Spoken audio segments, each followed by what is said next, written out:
Habari wapendo wangu, karibuni tena na kwenye ulimwengu wa nguvu zisizoelezeka.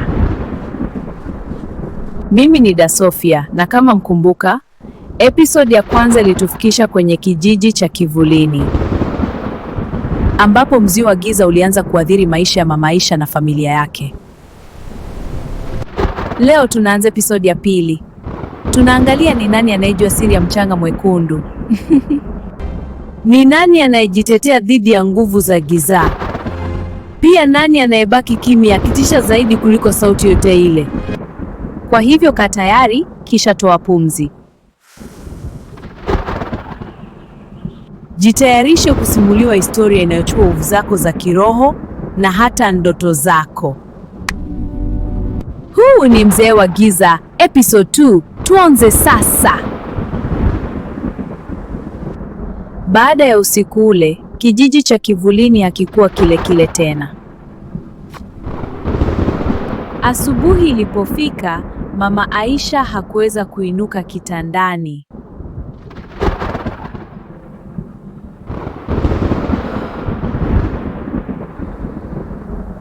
Baba Juma alikaa kimya. Kimya chake kilikuwa kizito kuliko kelele.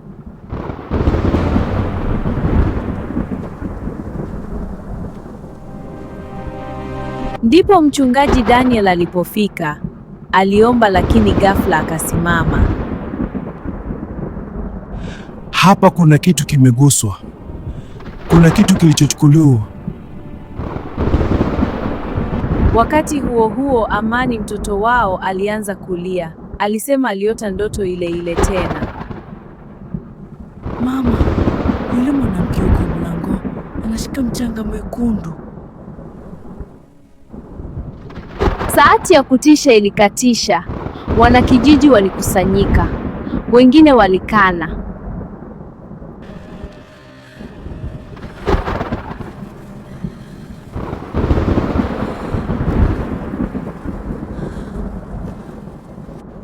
Wengine wakaogopa.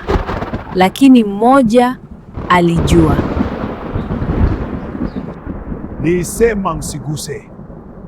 Nisema msichukue. Mchanga mwekundu si wa binadamu. Ni wa ahadi ya zamani. Alionya kwa sauti iliyotikisa kijiji.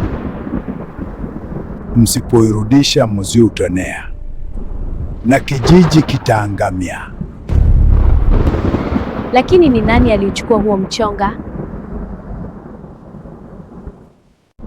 Na kwa nini Baba Juma anaogopa kusema ukweli?